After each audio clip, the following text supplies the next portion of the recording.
In the quiet background of human history, behind the rise of cities and the fall of empires, there has always been a simpler and more universal concern. Every human body eats, every human body digests, and every human body must, eventually, let something go. The story of toilets is therefore not a side note in civilization. It is a steady companion to it. This is not a dramatic tale. It is a practical one. It unfolds slowly, in earth, stone, wood, clay, porcelain, and water. Long before architecture, before pottery, before written language, early humans relieved themselves in the most direct way possible. They stepped away from where they slept and where they prepared food. In small hunter-gatherer groups, this was simple. Populations were sparse. The land was wide. Waste returned to the soil with little ceremony. Microorganisms in the ground broke it down. In a sense, the planet handled the plumbing. These early humans, often described as cave dwellers, did not live exclusively in caves, but they did seek shelter in them. Archaeological sites show that even then, there was a basic awareness of hygiene. Waste was usually kept away from living areas. This was not an abstract understanding of bacteria. Germ theory would not arrive for many thousands of years. It was an observational lesson. Areas used for waste smelled unpleasant. They attracted insects. They made people ill. So people moved a little farther away next time. As humans began settling into more permanent villages around 10,000 to 12,000 years ago during the Neolithic period, waste management became more complicated. Agriculture allowed larger groups to live in one place. More people meant more waste. Simply walking into the forest was no longer sufficient. One early solution was the pit latrine. A shallow hole in the ground served as a designated place. When it filled, it could be covered with soil, and a new pit could be dug nearby. This method appears in many early settlements across the world. It is simple, effective, and still used in many regions today. The principle is straightforward. Gravity does most of the work. Soil does the rest. In some ancient settlements in the Near East, such as those in what is now modern Turkey, archaeologists have found evidence of carefully placed waste areas. At Çatalhöyük, for example, dating back over 9,000 years, residents appear to have used specific outdoor locations for refuse and likely for human waste as well. The arrangement of homes and communal spaces suggests a growing understanding that cleanliness within the living area mattered. As civilizations formed, toilets began to reflect social organization. In ancient Mesopotamia, around 4000 to 3000 BCE, some homes had simple indoor toilets. These were often small rooms with a seat made of brick or wood placed over a vertical shaft. Waste dropped into cesspits or into clay pipes that carried it away. The technology was modest, but the idea was significant. Human waste was being directed, not just abandoned. The ancient Egyptians developed similar systems. In wealthier households, limestone or wooden seats were placed over containers filled with sand. The sand absorbed liquid, reduced odor, and could be removed and replaced. It was an early attempt at controlled sanitation. The Nile provided water for agriculture and daily life. But large-scale sewer systems did not become central features of Egyptian cities in the way they would later in Rome. On the island of Crete, the Minoan civilization, flourishing around 2000 BCE, introduced something remarkably advanced. In the Palace of Knossos, archaeologists discovered what appears to be one of the earliest flushing toilet systems. Rainwater was collected and channeled through terracotta pipes. When water was poured, it carried waste through a drainage system. It was not a mass-produced household feature. It was likely reserved for elite spaces. Still, The concept of using water to transport waste had taken shape. The ancient Indus Valley civilization, including cities such as Mohenjo-Daro and Harappa around 2500 BCE, demonstrated an impressive commitment to sanitation. Many houses had private bathing areas and toilets connected to covered drains. These drains ran along streets in carefully planned grids. Brick-lined channels carried wastewater away from living spaces. The engineering was practical and consistent. It suggests that sanitation was not an afterthought, but a foundational element of urban design. Then came Rome, which would turn sanitation into infrastructure on a monumental scale. Beginning around the 6th century BCE, Roman engineers constructed extensive sewer systems.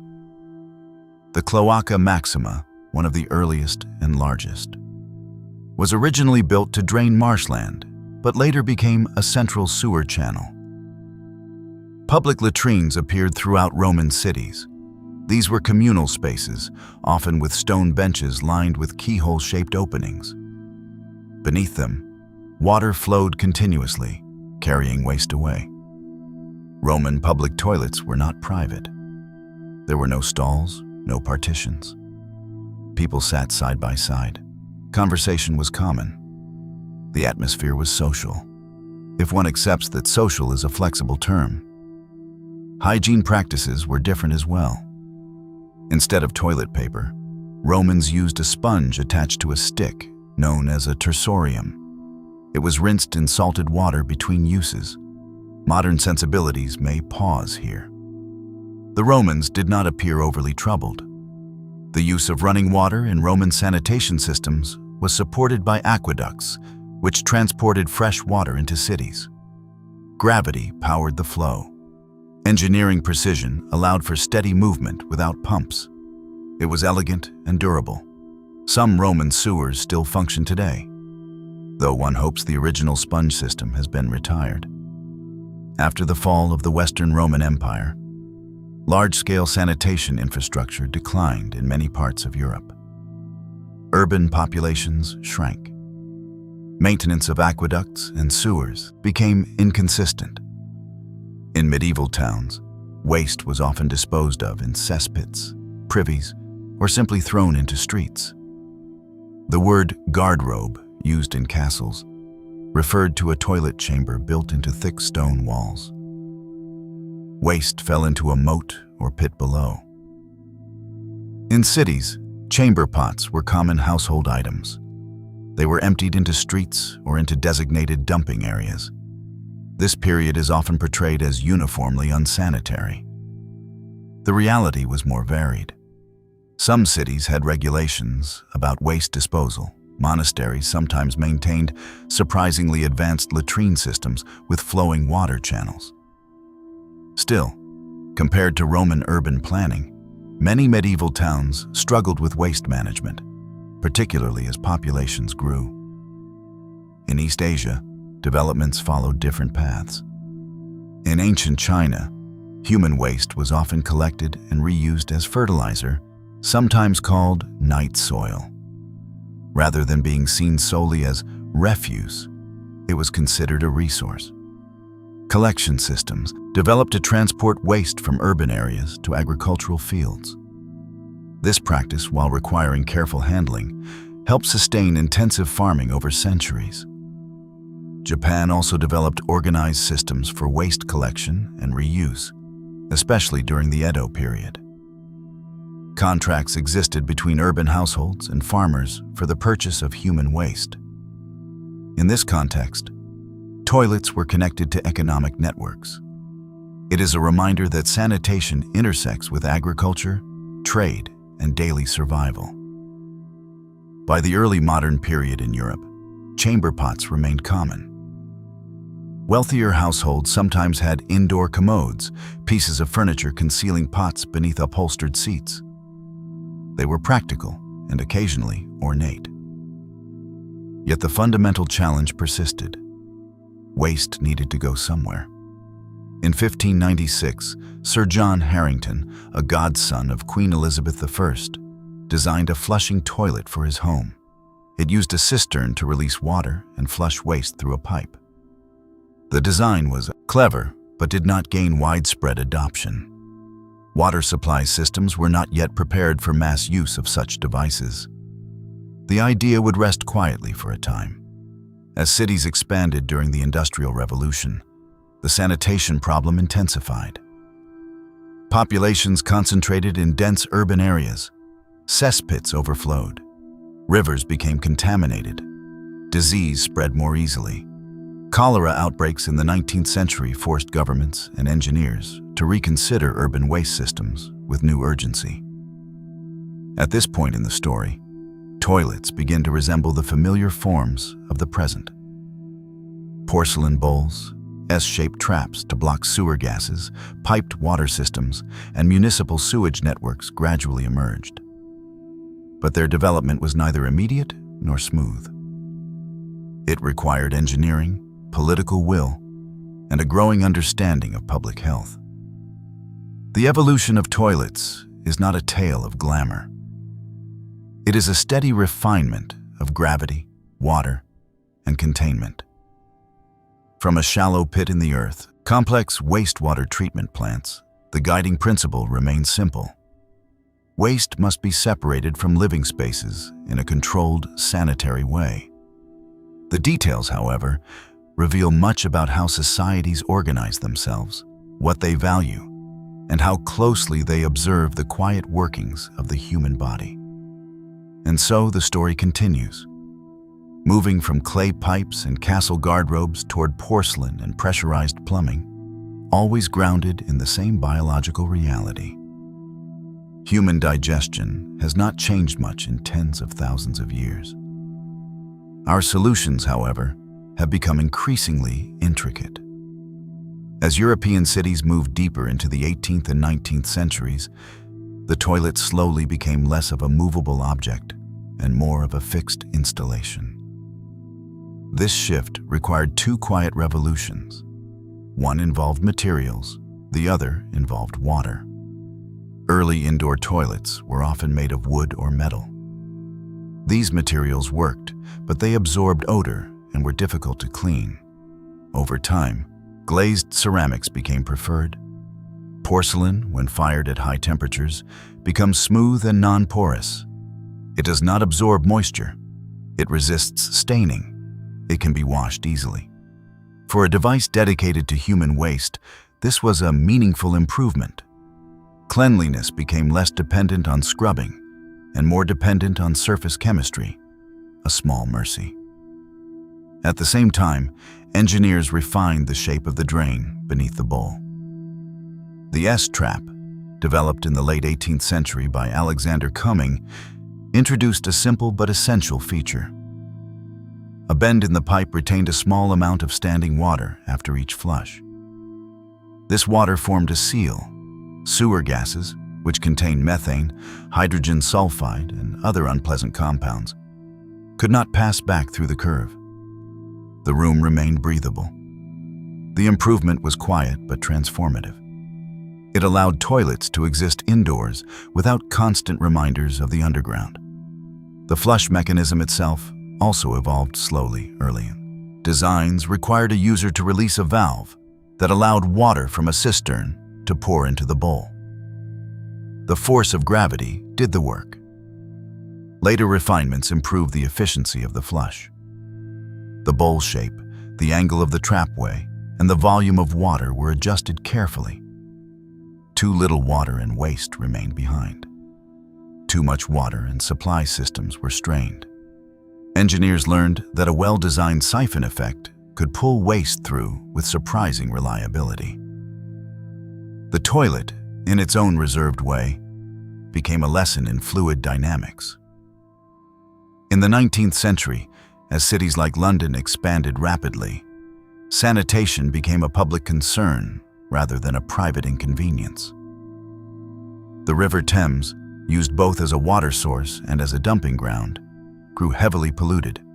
The Great Stink of 1858, caused by hot weather intensifying the smell of untreated sewage, encouraged the British government to invest in large sewer networks designed by engineer Joseph Bazalgette. Massive brick tunnels were constructed beneath the city. They carried waste downstream, away from dense populations. It was not a glamorous project. It was necessary. Around the same time, physicians began connecting contaminated water to disease transmission. John Snow's investigation of the 1854 cholera outbreak in London demonstrated that cholera spread through polluted water sources. This insight supported investments in separated sewage systems. Clean water in one pipe, wastewater in another. The distinction seems obvious now. At the time, it required careful observation and data. The toilet, once again, intersected with science. In the United States, similar developments occurred. Growing cities installed sewer lines beneath streets. Indoor plumbing became more common in the late 19th and early 20th centuries. It remained a luxury for many households at first. Rural areas often relied on outhouses well into the 20th century. The outhouse, simple and sturdy, stood a short distance from the main dwelling. A wooden seat was placed over a pit. When the pit filled, it could be relocated. Ventilation holes reduced odor.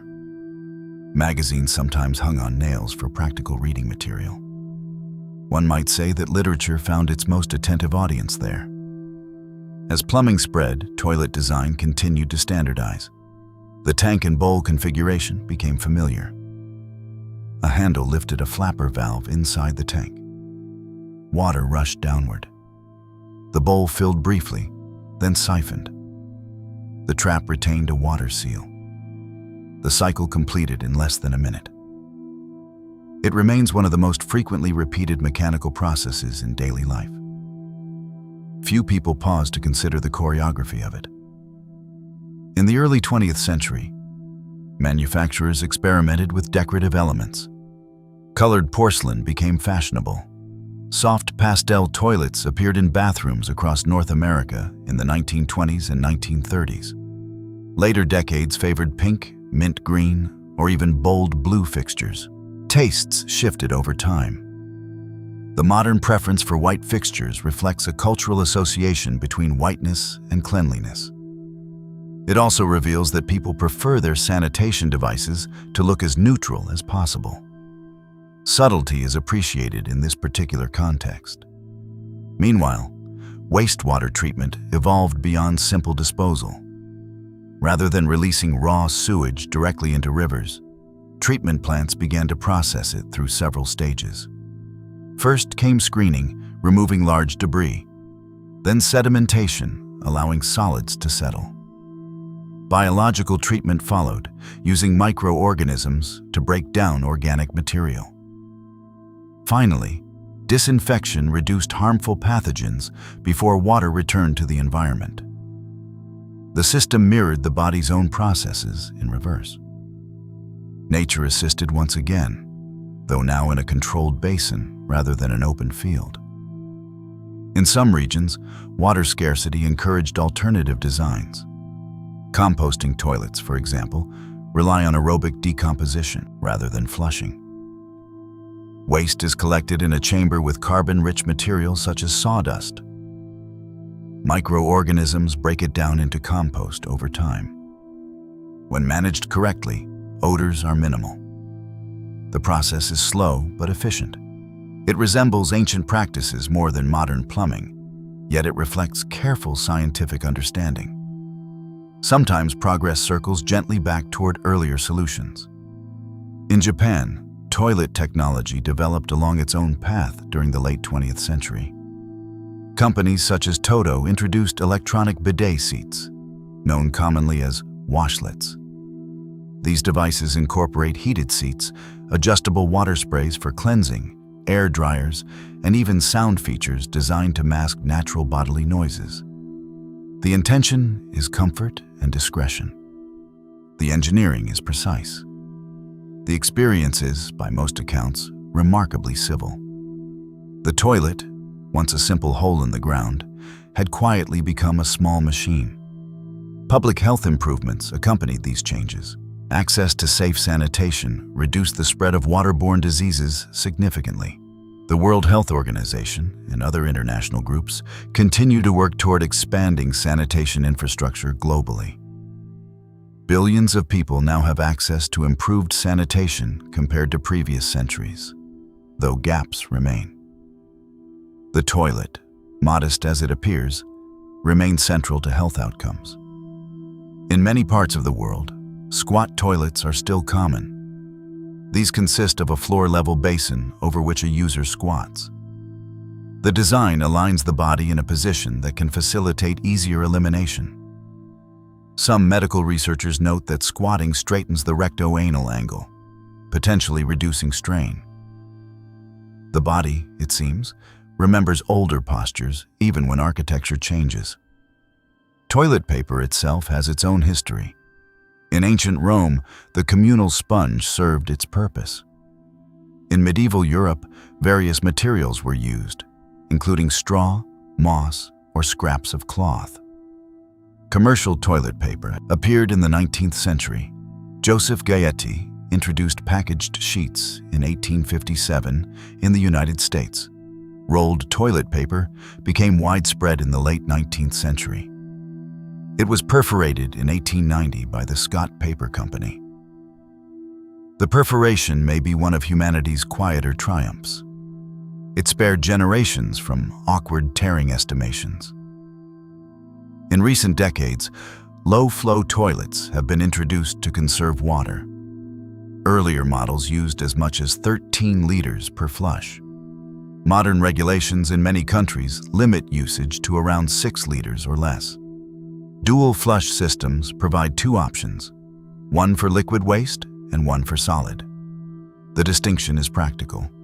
It acknowledges that not all visits are equal. Engineers measure efficiency carefully. A toilet must remove waste reliably while minimizing resource use. It is an elegant balancing act performed thousands of times each day in every city. Space travel introduced a unique challenge. In microgravity, waste does not fall neatly downward.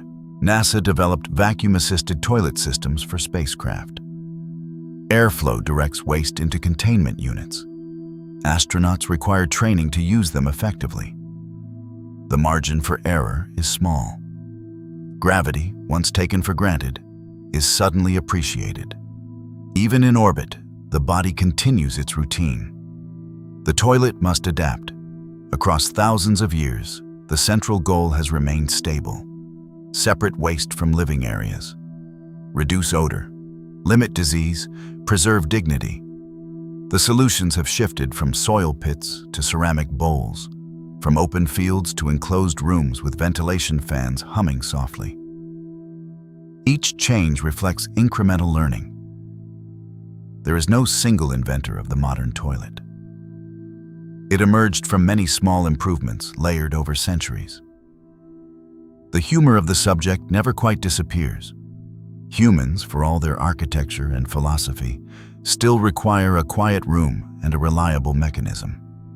Empires rise, technologies accelerate, yet each day ends, quite often, in the same seated posture known to kings, farmers, and astronauts alike.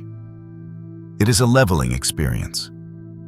And so the evolution continues, not in dramatic leaps, but in careful adjustments. Pipes are insulated, valves are refined, treatment plants expand. The toilet remains still and patient, waiting in small, tiled rooms, asking very little recognition for its steady service. As indoor plumbing became common in the 20th century, the toilet settled into daily life with very little ceremony. It stopped being a novelty. It became an expectation. New houses were built with bathrooms already integrated into their design. Pipes were hidden inside walls. Vents extended through roofs. The mechanics were present, but mostly invisible. This invisibility was part of the success. The typical modern flush toilet works through a simple sequence.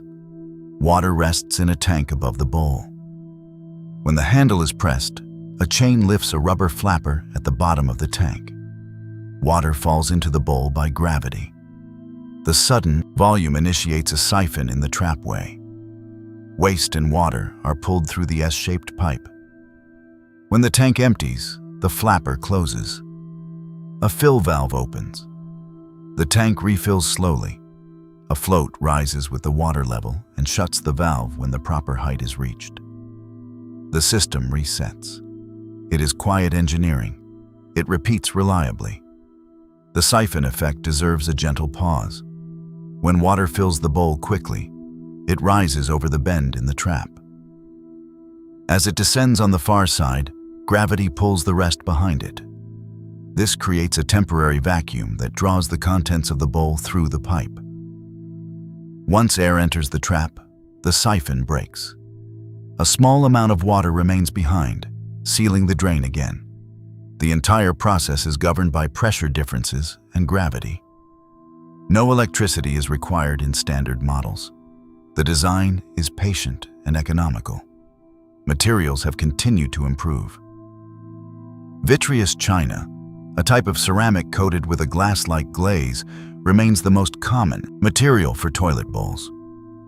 It resists scratching and staining. It tolerates cleaning chemicals. It holds its shape over decades. The seat, often made of plastic or wood composite, can be replaced easily. Hinges are designed to loosen for cleaning. Some newer models include soft close mechanisms. They prevent the sudden sound of a seat meeting porcelain. The improvement is small. Many households appreciate it late at night. Plumbing codes evolved alongside these products. Governments established standards for pipe diameter, vent placement, and water usage. Vent stacks, extending upward through buildings, allow air to enter the drainage system. This prevents pressure imbalances that might siphon water from traps unintentionally. Without vents, the pleasant seal of water could vanish, and odors would reappear. The vent pipe does not receive much attention. It performs its task quietly above the roofline. Public restrooms followed their own trajectory. In the late 19th and early 20th century, the first public restrooms were installed in the United States. 20th centuries, urban public toilets were often elaborate spaces, sometimes built underground in city squares. They included attendants and polished fixtures. Over time, maintenance costs and shifting priorities changed their design. Modern public toilets emphasize durability and ease of cleaning. Stainless steel partitions resist corrosion. Floor-mounted bowls are secured firmly. Automatic flush valves reduce contact. Motion sensors activate water flow. The goal is hygiene through minimal touch. The development of flush valves in commercial settings replaced the tank with direct pressure from the water supply line. These systems, often seen in public buildings, release a measured volume of water quickly. They rely on higher pressure than gravity tanks. The result is efficient waste removal with no visible cistern. The mechanism resets automatically. In this way, plumbing adapts to scale. A stadium requires different solutions than a cottage. Accessibility also shaped toilet design. Regulations in many countries require accessible stalls with handrails, sufficient turning space for wheelchairs, and seats positioned at specific heights. The toilet, once simply a hole in the ground, became an object measured carefully for inclusivity. Height, reach distance, and lever force are specified. Even the flush handle must be operable without tight grasping. It is a reminder that sanitation intersects with dignity in subtle ways. In hospitals and care facilities, specialized toilets support medical needs. Some are integrated with bidet functions. Others are designed for bedside use. Bedpans and commode chairs continue to serve patients who cannot walk easily. The essential principle remains consistent. Waste must be removed safely and respectfully. Even in advanced medical environments, the process is grounded in ancient biology. The relationship between toilets and water consumption has drawn increasing attention. In the mid-20th century, many toilets used large volumes of water per flush. As water scarcity became a concern in certain regions, engineers reduced tank sizes and refined bowl geometry. In the United States, federal standards established in 1992 limited toilets to 1.6 gallons per flush. Later models improved performance further, sometimes using as little as 1.28 gallons. Advances in trap design and glazing allowed lower water volumes without compromising effectiveness. Efficiency became measurable. Dual flush systems, first popularized in Australia in the 1980s, offer two buttons. One releases a smaller volume of water for liquid waste. The other releases a larger volume for solid waste. The difference may seem modest, but across millions of uses, it conserves significant water. It is an example of engineering responding to environmental awareness. The toilet, in its reserved corner of the house, participates quietly in global resource management. Wastewater treatment plants grew more sophisticated as populations expanded. After initial screening and sedimentation, secondary treatment relies on bacteria in aeration tanks. These microorganisms consume organic matter in sewage. Air is bubbled through the water to support aerobic digestion. The mixture then moves to settling tanks, where microbial floc settles as sludge. Tertiary treatments may include filtration and nutrient removal. Some plants remove nitrogen and phosphorus to prevent algal blooms in downstream waters. Disinfection often uses chlorine or ultraviolet light. The treated water is then released into rivers or oceans. The process is continuous and carefully monitored. Sludge collected from treatment plants can be processed further. Through anaerobic digestion, bacteria break down organic material in the absence of oxygen, producing biogas composed largely of methane and carbon dioxide. This gas can be captured and used for energy.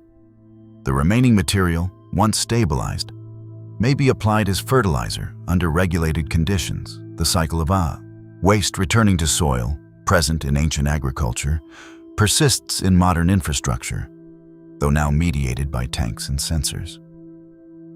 In rural regions without centralized sewer systems, septic tanks provide localized treatment. Wastewater flows into an underground tank where solids settle and begin to decompose.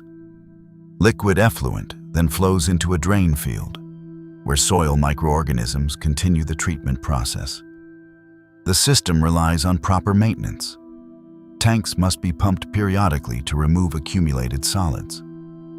When functioning well, septic systems operate quietly for decades. When neglected, they offer reminders. Few household odors are as persuasive as a failing septic field. Cultural practices surrounding toilets also vary. In some countries, water-based cleansing is standard. Bidets, either separate fixtures or integrated into toilet seats, use a stream of water for hygiene. In others, paper remains dominant. Both approaches aim at cleanliness. Each has environmental considerations. Paper production consumes resources. Water use must be managed carefully. Societies balance these factors according to custom and infrastructure. The toilet's presence in architecture has shifted subtly. Early indoor toilets were sometimes hidden in small closets. The term water closet reflects this arrangement. Over time, bathrooms expanded. They incorporated sinks, bathtubs, and showers. In some modern homes, toilets are once again placed in smaller compartments within larger bathrooms, perhaps acknowledging that even the most advanced porcelain bowl appreciates a little privacy. Design trends continue to refine form and function. Wall-mounted toilets conceal tanks within walls, saving floor space and easing cleaning. Rimless bowl designs reduce areas where bacteria can accumulate. Some models include self-cleaning glazes that resist mineral buildup. Sensors may lift lids automatically. The toilet, once silent and static, now occasionally hums softly as it performs additional tasks. It remains dedicated to its primary purpose, though perhaps with more amenities than its Neolithic ancestor. Despite these refinements, the fundamental biological process has not changed. The human digestive system extracts nutrients in the small intestine. The large intestine absorbs water and compacts waste. The rectum stores it temporarily. When pressure builds, reflexes coordinate relaxation of muscles. The act of defecation, though often surrounded by etiquette and architecture, is physiologically simple. The toilet exists to receive what the body no longer requires. It performs no judgment. Humor persists because the topic is universal and slightly awkward. Conversations may avoid detail, yet every culture has its euphemisms. The toilet bears them all with steady composure. It is perhaps the most democratic invention. It welcomes each person equally. It never complains about timing. As the decades move forward, improvements become incremental, quieter. Flushes, lower water use, more durable seals, better wastewater monitoring. The pace slows, the excitement fades. The toilet does not need reinvention each year. It only requires reliability. In quiet homes at night, a flush may echo briefly through pipes, then subside. Water settles in the trap. The bowl stands still again. Beneath streets, wastewater moves slowly through tunnels. At treatment plants, aeration tanks bubble steadily. Microbes continue their patient work. None of it seeks attention, all of it supports ordinary life. The evolution of toilets, when viewed over millennia, appears steady and measured. From open ground to engineered networks, the progression reflects observation and adjustment rather than spectacle. The goal has always been modest: comfort, cleanliness, health. And so the toilet remains where it has always been, nearby, waiting without ceremony. As the 20th century moved along, the toilet became so ordinary that it almost disappeared from notice. Architects placed it in floor plans without discussion. Builders installed it as a routine final step. Inspectors checked its seal with a brief flush. The event rarely required applause. Mass production made toilets affordable to a wide portion of the population. Factories molded bowls in standardized shapes. Tanks were calibrated for consistent fill levels. Rubber seals were cut precisely.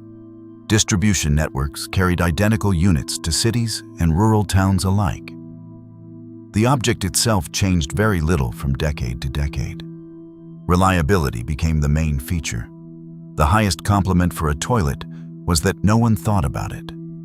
Inside the tank, small refinements continued. Early ballcock valves used a floating ball attached to a long arm. As water rose, the ball lifted and shut off the supply. Later designs replaced the floating arm with compact vertical fill valves. These were quieter. They required less space. They reduced the chance of sticking. If one listens closely during refill, there is a soft hiss. It lasts only a short while. Then it stops. The tank reaches equilibrium again. The wax ring beneath the toilet base also deserves a moment of quiet respect. It forms a seal between the bowl outlet and the floor flange connected to the sewer pipe. The wax compresses under weight. It prevents leakage of water and gas. It does not move. It does not advertise its service. When it fails, however, the floor makes its concerns known. This is a reminder that even humble materials carry responsibility.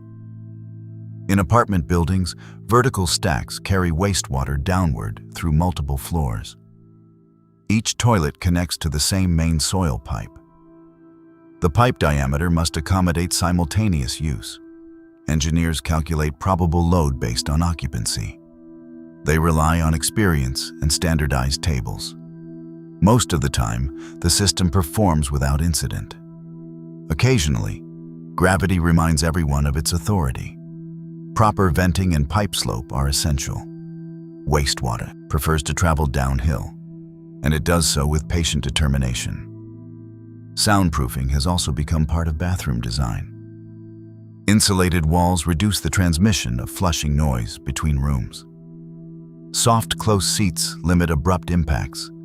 Exhaust fans remove humidity and odors. The bathroom becomes a small environment within the house, regulated for comfort and discretion.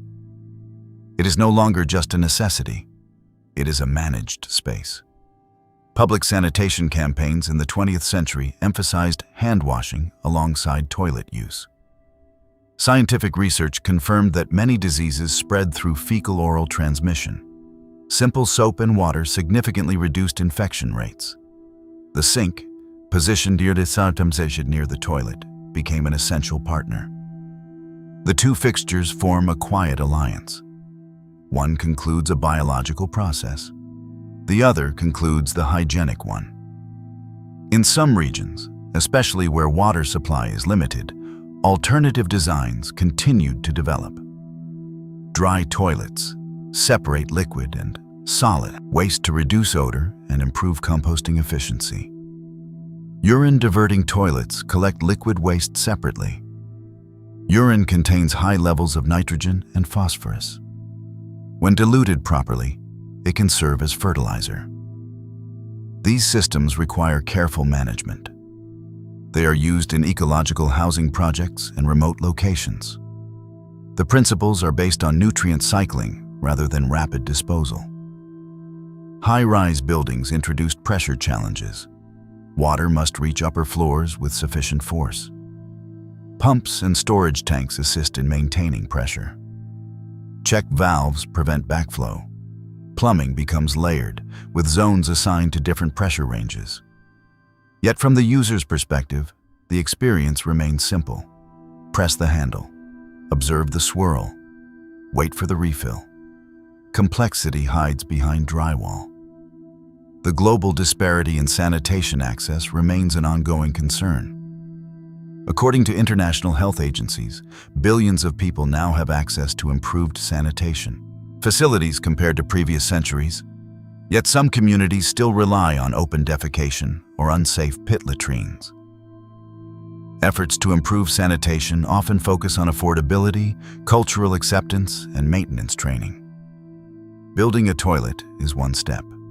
Ensuring it functions for years is another. The work continues quietly. Toilets have even influenced language. Expressions like plumbing the depths or everything going down the drain borrow imagery from sanitation systems. Euphemisms multiply across cultures. The room itself may be called a restroom, bathroom, lavatory, washroom, or water closet. Each term softens the biological reality. The toilet, steady and practical, remains unconcerned with vocabulary. In recent years, so-called smart toilets have appeared in luxury markets. These models may include automatic lid opening, deodorizing filters, integrated bidet wands, heated seats, and remote controls. Some monitor water usage. A few experimental designs include health sensors capable of analyzing waste for medical indicators. Such features remain limited in distribution. They represent an intersection of plumbing and digital technology. The essential function, however, remains unchanged. Even the most advanced unit still depends on gravity and water. Maintenance practices have also grown more refined. Plumbers use flexible inspection cameras to examine pipes. Hydrojetting equipment clears blockages with high-pressure water. Enzyme-based cleaners help break down organic buildup without damaging pipes. Routine inspection prevents costly repairs. The toilet may appear simple, but it connects to networks requiring expertise. In colder climates, pipes must be insulated to prevent freezing. When water freezes, it expands. Expansion can crack pipes. A cracked pipe may leak. A leaking pipe may cause structural damage. Therefore, insulation and temperature control are critical. Again, the toilet's quiet existence relies on careful planning beyond its visible form. The shape of the bowl itself has been studied for fluid efficiency. Computational modeling allows engineers to simulate water flow during a flush. Adjustments to rim holes, siphon jet placement, and trapway curvature can improve performance.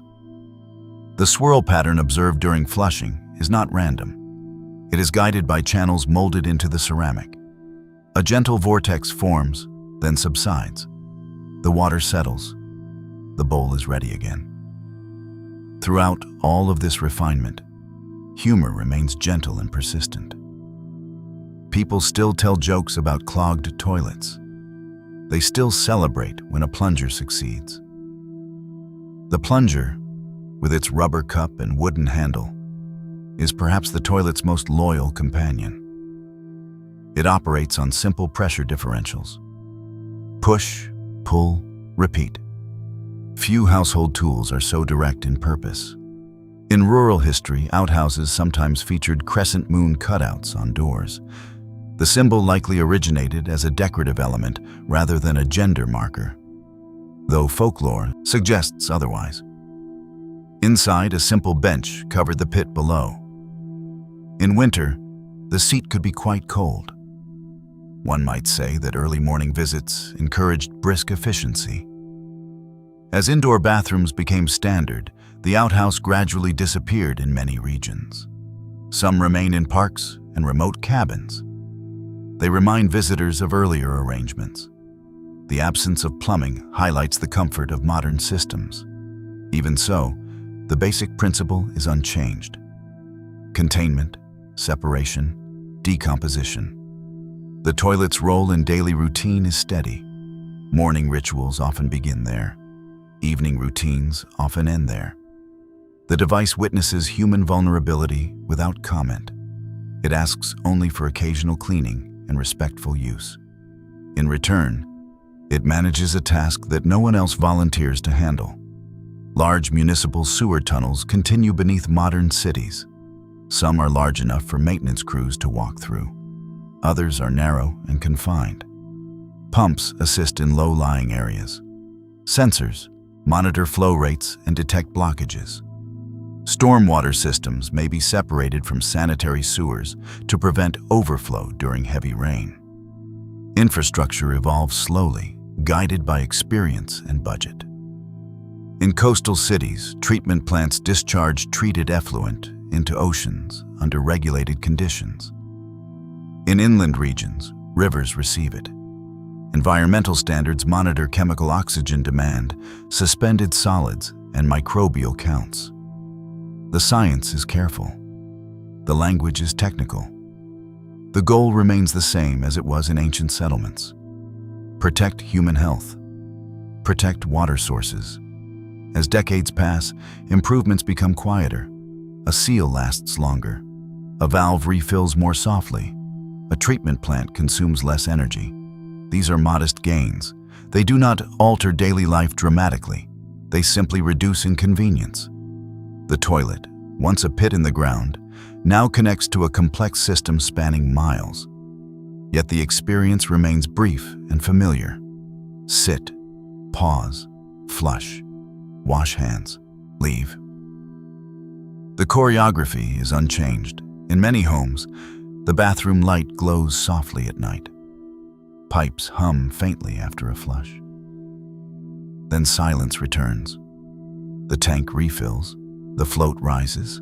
The valve closes. Water rests in the bowl, forming its patient seal. And beneath floors and streets, wastewater continues its slow journey, guided by slope and gravity, moving steadily away from the places where people live and sleep. When one looks at the modern toilet, it appears finished. The shape is familiar. The function is predictable. It would be easy to assume that its evolution has ended. Yet small adjustments continue, almost unnoticed. Engineers study water flow in quiet laboratories. They measure how waste moves through curved ceramic passages. They test different glaze formulations to reduce friction. A smoother surface allows material to pass with less resistance. This reduces the need for repeated flushing. It also reduces water consumption. The improvement is subtle. Most users never realize that fluid mechanics has been carefully tuned for their morning routine. Some manufacturers have redesigned the rim of the bowl. Traditional toilets release water through small holes under the rim. These holes can collect mineral deposits over time. Newer rimless designs allow water to cascade around the bowl without hidden cavities. Cleaning becomes simpler. There are fewer places for bacteria to hide.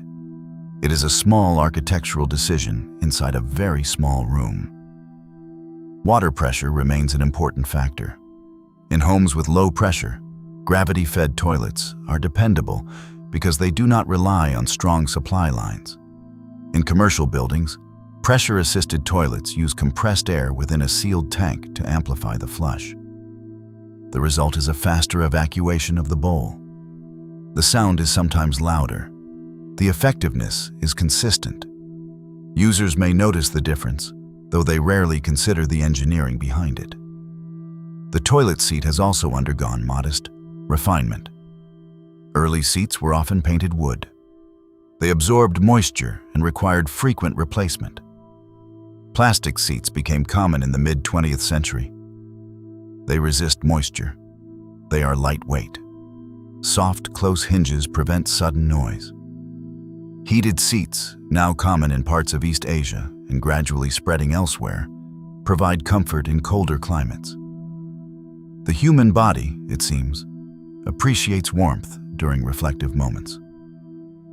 Public health research continues to examine sanitation practices.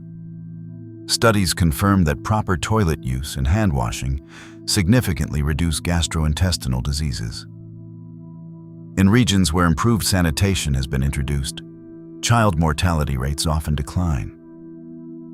The connection between toilets and life expectancy is not poetic. It is statistical. Quiet numbers in medical journals tell the story. At the same time, environmental scientists monitor the impact of wastewater discharge. Even treated effluent may contain trace pharmaceuticals and microplastics. Treatment technologies adapt gradually to address these concerns. Advanced filtration systems and membrane bioreactors remove finer particles. Research proceeds carefully. The toilet remains at the beginning of a long chain of processes extending far beyond the bathroom door. Cultural attitudes toward toilets have softened slightly over time. Museums occasionally display antique commodes and chamber pots. Historians write detailed studies of sanitation systems. What was once considered an embarrassing subject becomes acceptable as an academic topic. After all, it has shaped cities and influenced disease patterns. It has affected architecture and engineering. It has also produced a remarkable number of jokes. Humor may be inevitable. The body's most basic functions coexist with social norms of privacy. The toilet occupies that boundary. It is both ordinary and concealed.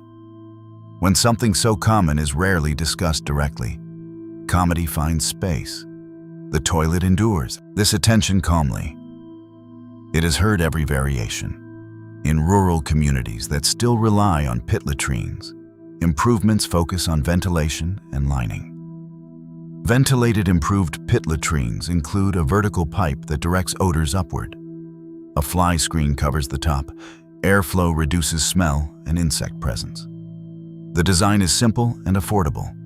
It reflects an understanding of airflow and decomposition rather than advanced machinery. Sometimes progress is measured in pipes that carry air rather than water. Composting systems continue to develop as well. Properly managed composting toilets maintain aerobic conditions. Oxygen allows microorganisms to break down waste efficiently. Carbon materials such as sawdust balance nitrogen content. Temperature within the compost chamber may rise due to microbial activity. Over time, pathogens decline. The process requires attention and patience. It resembles gardening more than plumbing.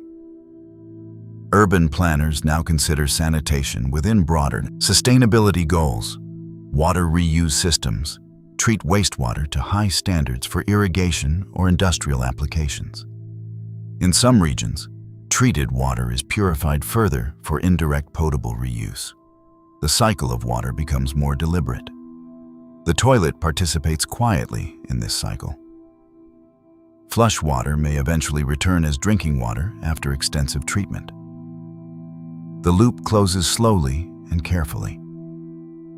The psychology of bathroom design has also been studied. Privacy partitions are adjusted for comfort. Lighting is softened. Sound masking systems are installed in some public restrooms to reduce self-consciousness. Designers understand that relaxation assists the body's natural processes. A calm environment encourages what physiology already intends. The toilet works best when no one feels rushed. In high-tech prototypes, researchers explore waterless urinals that use sealant liquids to block odor while eliminating flush water. These devices are common in certain commercial settings. They reduce water usage significantly. Maintenance practices differ slightly. Cartridges must be replaced periodically. The principle remains straightforward. Waste flows downward. Odor stays contained. Even space agencies refine their sanitation systems gradually. Modern spacecraft toilets use airflow and vacuum to direct waste into sealed containers. Solid waste is stored and eventually disposed of during re-entry or cargo return. Liquid waste may be processed and recycled into drinking water after purification. In orbit, the water cycle is tight and efficient. The toilet becomes part of life support systems. It is still, at heart, a management tool for digestion. As time continues, fewer dramatic changes appear. Improvements become incremental. The average toilet purchased today would be recognizable to someone from 50 years ago. It might use less water. It might flush more quietly. It might have a slightly different handle shape. Yet the silhouette remains constant. Maintenance remains important. A worn flapper can cause silent leaks. A leaking toilet may waste hundreds of liters per day without visible signs. Plumbers advise periodic inspection. Dye tablets can detect leaks. A few drops of color in the tank will appear in the bowl if the seal fails. It is a quiet diagnostic trick. The toilet reveals its secrets gently. In some households, decorative elements surround the toilet. Plants rest on nearby shelves. Artwork hangs on walls. Air fresheners release subtle scents. The utilitarian fixture becomes part of interior design. It remains practical. It also becomes domestic. Across centuries, the toilet has shifted from communal Roman benches to private ceramic chairs, from shared sponges to perforated rolls, from open pits to sealed treatment plants. Each stage reflects knowledge accumulated gradually. No single moment transformed sanitation entirely. It was a series of small corrections. The body itself remains unchanged in its rhythms. Food enters. Nutrients are absorbed. Waste exits. The cycle is steady. The toilet stands ready at the end of that cycle. It asks only for gravity and a little water. At night, when households are quiet, pipes cool slowly. Water rests in traps throughout the building. In distant treatment plants, pumps hum at low levels. Microbes continue digesting organic matter in dark tanks. The process does not hurry. It does not pause. The evolution of toilets is, in many ways, a story of patience. Materials improved slowly. Cities learned gradually. Science clarified details step by step. The result is a device so dependable that it fades into the background of thought. It remains there now, quiet, balanced, waiting for the next simple flush. If one steps back and observes the entire system, the toilet is only the beginning of a longer journey. The visible bowl is the entrance to an underground network. Pipes slope gently downward, usually at about 1/4 inch per foot. This slight angle allows gravity to guide wastewater along without letting solids settle. Too steep, and water would outrun the solids. Too shallow, and flow would stall. The correct slope is modest. Like most good solutions in sanitation, it avoids extremes. The pipe beneath a home connects to a larger lateral sewer line. That line joins a main sewer beneath the street. In older cities, some of these tunnels are built of brick. They are shaped like arches. The curved ceiling distributes pressure from the soil above. In newer systems, concrete and reinforced materials are common. Access points called manholes allow inspection and cleaning. Their round shape prevents them from falling through their own openings. Even the geometry is practical. During heavy rain, stormwater can enter combined sewer systems in certain older cities. When capacity is exceeded, overflow structures may release diluted wastewater into rivers to prevent backups into homes. Modern infrastructure projects aim to separate stormwater from sanitary sewage to reduce these events. Large underground storage tunnels have been constructed in some regions to hold excess water temporarily. The scale can be impressive, yet the purpose remains simple: protect living spaces from returning what was meant to leave. Inside wastewater treatment facilities, the process unfolds calmly. Screens remove items that do not belong in pipes. Wipes labeled as flushable often do not behave as promised. They resist breakdown and collect in pumps. Operators remove these materials manually. It is a quiet reminder that plumbing prefers cooperation. After screening, grit chambers slow the flow. Sand and small stones settle to the bottom. These materials are removed because they can damage equipment. Then primary settling tanks allow heavier organic solids to sink. Lighter materials float and are skimmed away. The water moves on to biological treatment. Microorganisms consume dissolved organic matter. They work continuously, without complaint, day and night. Aeration basins introduce oxygen into the mixture. Bacteria use this oxygen to metabolize waste. The result is cleaner water and more biomass. Secondary clarifiers allow the microbial flock to settle again. Some of it is returned to the aeration tank to maintain population levels.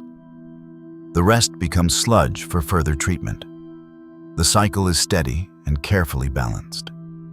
In anaerobic digesters, different microorganisms operate without oxygen.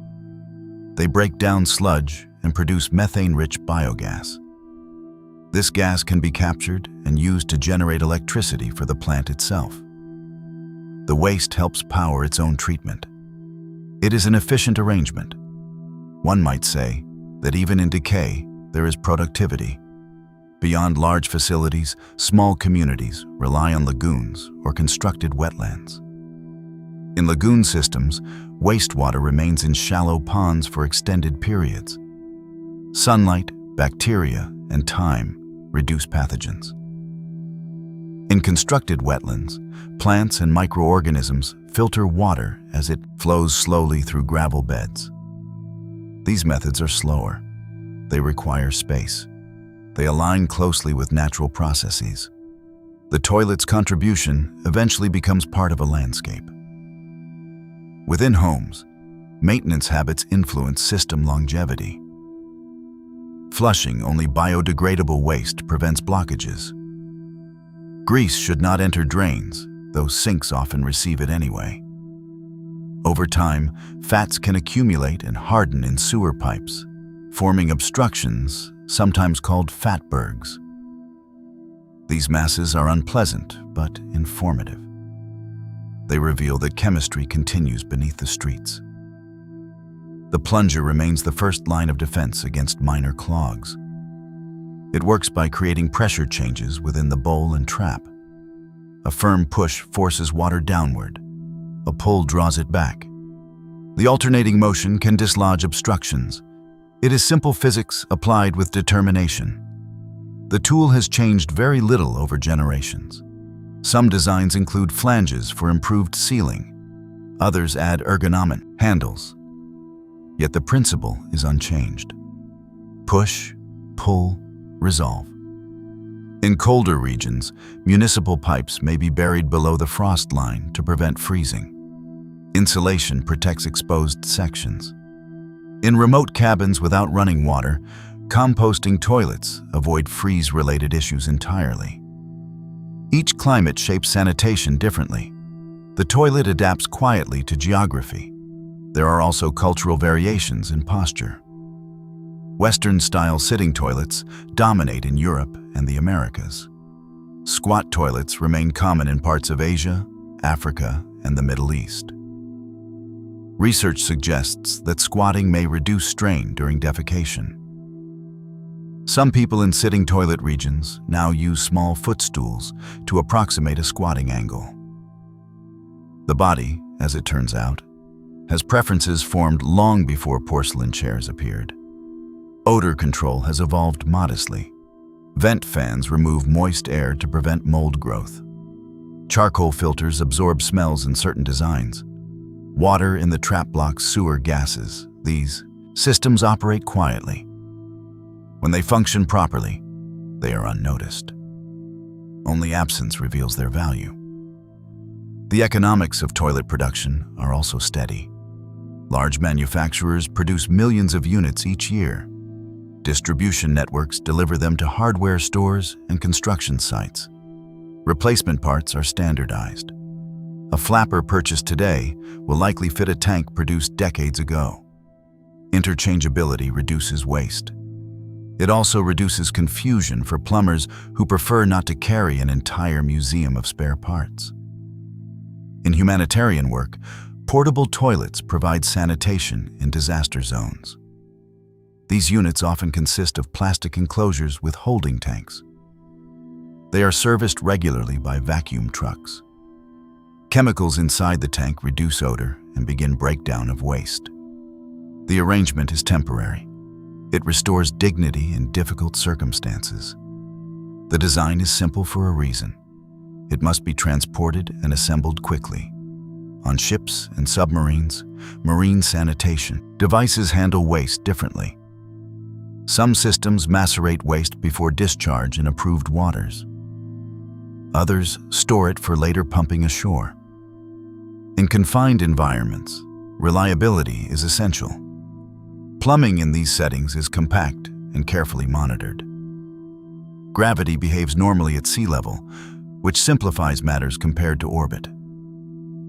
As we consider all these variations, the pattern remains consistent. Containment, transport, treatment, disposal or reuse. The steps repeat across cultures and technologies. The toilet initiates the sequence with quiet efficiency. In homes, the sound of a flush may echo briefly through walls. Children learn to operate the handle at an early age. Parents teach them to wash their hands afterward. The lesson is both mechanical and social. Sanitation is learned behavior layered over biological instinct. Over centuries, embarrassment surrounding bodily functions has softened slightly in academic and engineering circles. Research papers discuss fecal sludge management with clinical precision. Conferences address wastewater nutrient recovery. The language is formal. The subject is practical. Beneath it all lies the same human need present in ancient caves. At this stage in its evolution, the toilet no longer seeks reinvention. It seeks stability. Its changes are refinements rather than revolutions. The bowl curves are smoothed. The seals last longer. The water used declines gradually. Nothing dramatic occurs. In quiet neighborhoods at dusk, lights glow behind bathroom windows. Pipes carry their contents downward. Treatment plants hum steadily beyond city limits. The system functions because countless small components perform reliably. The toilet remains where it has always been in recent centuries. Against a wall, on a tiled floor, connected to hidden channels, waiting patiently. It does not rush the process. It does not celebrate the outcome. It simply completes its task again and again, with measured consistency. Over time, even the act of cleaning the toilet has been refined. Early cleaning relied on simple brushes and water. Today, specialized brushes are shaped to reach beneath the rim. Mild acids dissolve mineral buildup caused by hard water. Disinfectants reduce bacterial presence on surfaces. The goal is not sterility, but hygiene. The toilet does not demand perfection. It responds well to consistency. Hard water leaves behind calcium and magnesium deposits. These minerals form pale rings inside the bowl. Vinegar, a weak acetic acid, can dissolve such buildup gradually. Commercial cleaners often use diluted hydrochloric acid for stronger action. Care must be taken. Ceramics are durable, but plumbing fixtures prefer gentle chemistry over enthusiasm. Even toilets appreciate moderation. In some households, automatic cleaning tablets are placed inside the tank. With each flush, a small amount of cleaning solution enters the bowl. These products reduce staining. They also introduce chemicals into wastewater systems. Treatment plants account for such substances. The balance between convenience and environmental impact is considered carefully. Small choices accumulate. Air circulation in bathrooms remains important. Warm, moist air encourages mold growth on walls and ceilings. Exhaust fans remove humidity after showers and flush events. Proper ventilation protects not only comfort, but also building materials. Drywall and wood framing last longer when moisture is controlled. The toilet shares its room with these concerns quietly. As cities age, sewer rehabilitation becomes necessary. Pipes installed a century ago may crack or shift due to soil movement. Modern techniques allow trenchless repair. A flexible liner coated with resin is inserted into an existing pipe. It is inflated and cured in place, forming a new interior surface. Streets remain largely undisturbed. The repair occurs underground, unseen. The toilet upstairs continues to function, unaware of the renewal below. In regions with frequent earthquakes, flexible joints are incorporated into sewer lines. These joints absorb movement without breaking. The objective is resilience. Wastewater must continue flowing even when the ground shifts. Infrastructure planners anticipate stress quietly, long before events occur. Some research explores nutrient recovery directly from wastewater streams. Technologies can extract phosphorus and nitrogen for reuse as fertilizers. Phosphorus is a finite resource, mined from specific geological deposits. Recovering it from waste closes a loop. The toilet thus contributes indirectly to agriculture, much as it did in ancient societies that valued night soil. The circle narrows gently. There are also studies examining the microbiome present in wastewater. Scientists analyze sewage to monitor community health trends. Viral fragments, including those from influenza or other pathogens, can be detected in wastewater samples. This field, known as wastewater epidemiology, provides population-level data without identifying individuals. The toilet, once private and hidden, now participates in public health surveillance in a broad, anonymous way. Despite these developments, the daily interaction remains simple. A handle is pressed. Water moves. A seal reforms. Most people do not consider pressure gradients or microbial digestion. They trust the system. Trust is perhaps the highest achievement of sanitation engineering. In many parts of the world, children grow up never seeing an outhouse or chamber pot. The idea seems historical, almost theatrical. Yet only a few generations ago, such devices were common. The pace of change, measured across centuries, appears steady, when viewed across a single lifetime, it can feel swift. Still, the essential function remains stable. Toilets in aircraft present another variation. Commercial airplanes use vacuum systems. When the flush button is pressed, a valve opens briefly. Pressure differential draws waste into a holding tank. A small amount of blue disinfectant fluid assists with sanitation and odor control. The sound is distinctive. Passengers often pause afterward, reassured that gravity, though altered slightly by altitude, still cooperates through engineering. Portable camping toilets offer yet another approach. Some use small freshwater tanks for flushing into removable waste containers. Others rely on composting methods. They provide convenience in remote locations. Even in forests or deserts, the human need persists. The toilet adapts in scale and complexity to match environment. Throughout history, the relationship between humans and their waste has shifted from avoidance to management. Early societies moved away from waste physically. Later societies built systems to move waste mechanically. Modern societies process and sometimes reuse it chemically and biologically. Each step reflects knowledge gained through observation. The humor never quite disappears. Plumbers still hear stories of improbable blockages. Families still debate the correct orientation of the toilet paper roll.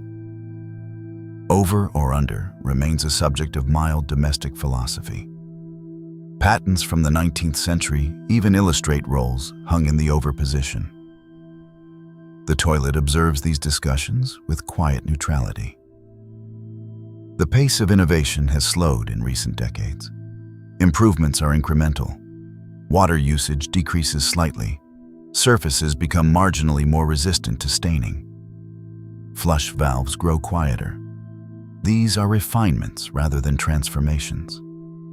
The toilet has reached a mature form. In the quiet of evening, when activity in a house settles, the bathroom returns to stillness.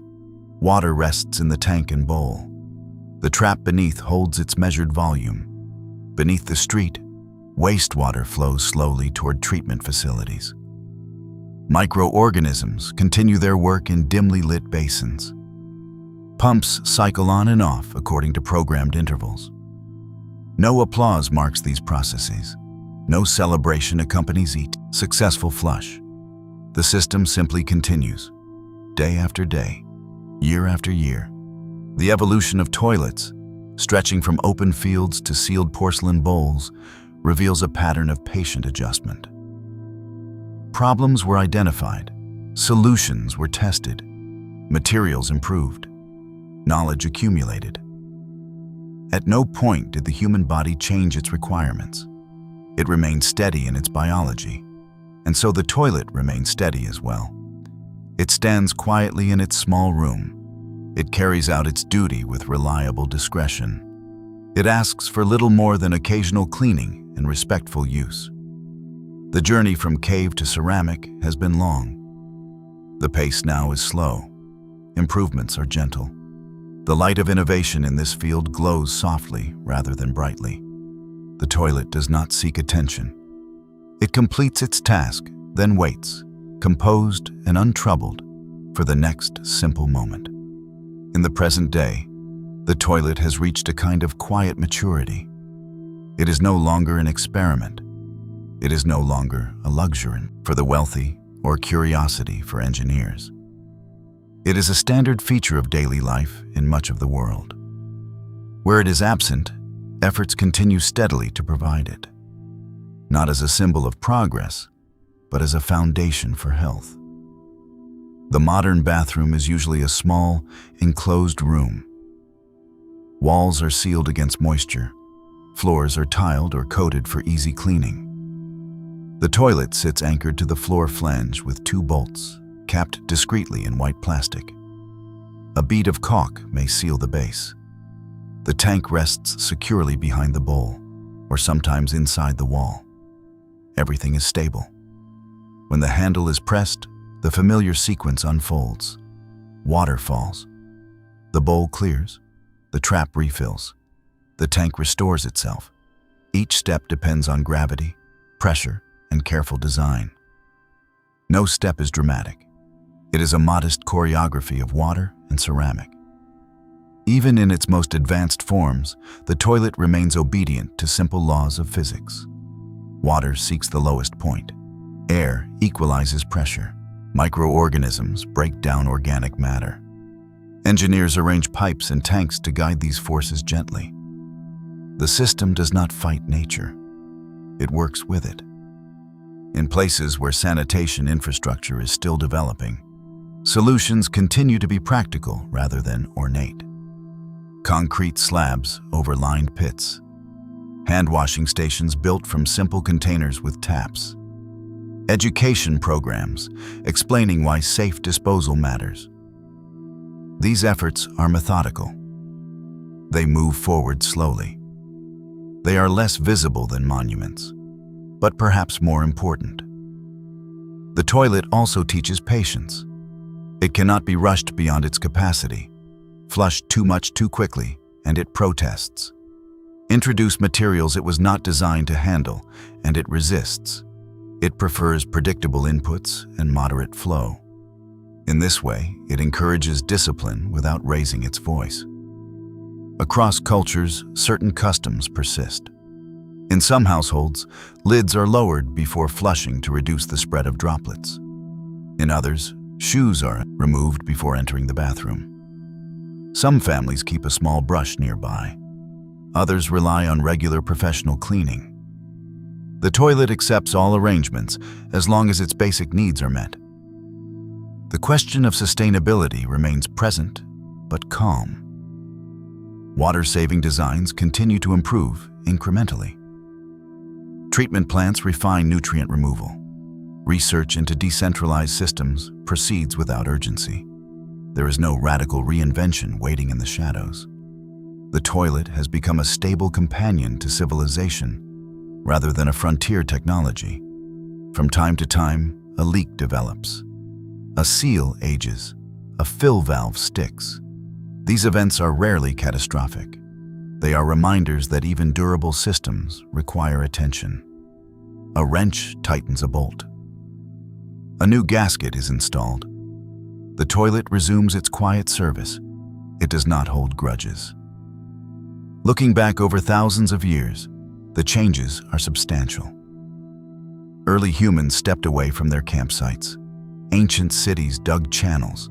Medieval households relied on pits and pots. Engineers of the industrial age built sewers beneath expanding streets. 20th century designers refined ceramics and valves. Each stage solved the same biological problem with slightly better tools. What is striking is not the drama of innovation, but the steadiness of intention. Keep waste separate from drinking water. Reduce odor. Limit disease. Preserve dignity. These goals have not shifted. Only the methods have grown more precise. There is something almost reassuring about this constancy. In a world of rapid digital change, the toilet remains grounded. It does not require updates. It does not demand passwords. It performs its function without notification alerts. Its simplicity is part of its elegance. Even the humor surrounding it has softened. Jokes about clogged pipes or misplaced rolls of paper are mild. They reflect familiarity rather than shock. The toilet has become a gentle source of levity in daily life. It reminds us, quietly, that everyone shares the same biological rhythm. At night, when a household is asleep, the bathroom stands still. The tank is full. The bowl holds its measured seal of water. Beneath the floor, pipes rest empty or carry a slow trickle from another room. Far away at treatment facilities, pumps hum steadily. Microbes continue their invisible labor in warm basins. The journey from open ground to porcelain has been long, but it has never been hurried. It moved at the pace of understanding. It followed the slope of gravity and the flow of water. It improved by observation and small correction. The toilet today is not a monument. It is not celebrated in statues or parades. It is a quiet fixture in a quiet room. Yet it supports cities. It protects rivers. It contributes to health in ways that are easy to overlook. If one were to stand in that small room and listen carefully, there would be little to hear. Perhaps the faint settling of water in the tank. Perhaps the soft click of cooling pipes. The rest is silence. From caves to castles, from chamber pots to ceramic bowls, from communal benches to private rooms. The evolution has been steady. Each generation added a detail. A bend in a pipe, a glaze on a surface, a treatment stage downstream.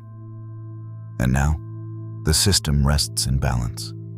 It waits patiently, as it always has, for the simple, ordinary needs of the human body.